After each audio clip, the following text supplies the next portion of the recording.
Section 8. In the beginning of this section, God tells us to eat only of what has been slaughtered in His name, if you truly believe in His revelations. God also informs us that the sending of messengers is because God will never destroy a society for their wrongdoings while its people are unaware of the truth.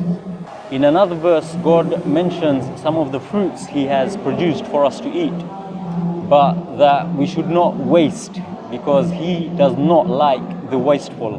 We also get in this section a list of things God has forbidden for us and tells us why He has commanded this for us. God also states that this is a blessed book He has revealed for us and why we should follow it. We are also warned that when the major signs of God come, then belief at that time will not benefit those who did not believe prior to those signs. We are also informed that no one will reap except what they sow.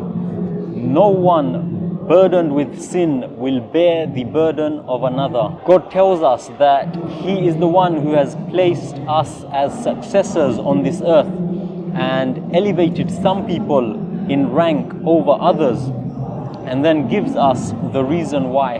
Moving into the next chapter, God tells us that He has sent this book as a warning to the disbelievers and a reminder to the believers, and that God will question everyone who received messengers and even question the messengers themselves. And then we will be given a full account of our deeds with full knowledge, as God was never absent. We also learn in this section about the beginning of humanity and a conversation between God and Satan regarding what took place after Adam was created and the consequences that followed.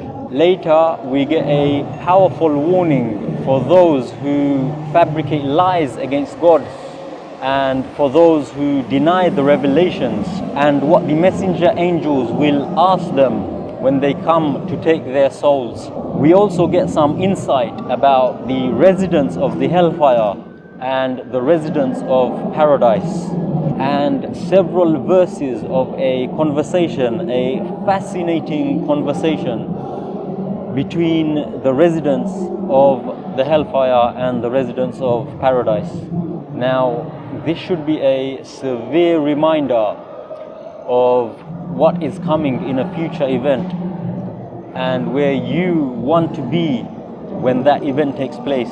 I really urge you to read these passages and take some time to think about it with deep contemplation. We also get a warning from God to not spread corruption in the land after it has been set in order, and to call upon Him with hope and fear.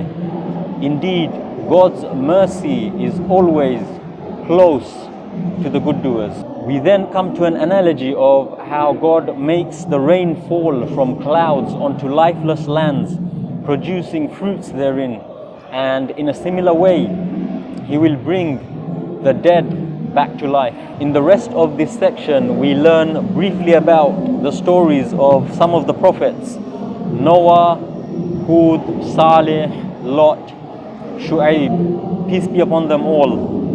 And that brings us to the end of section 8.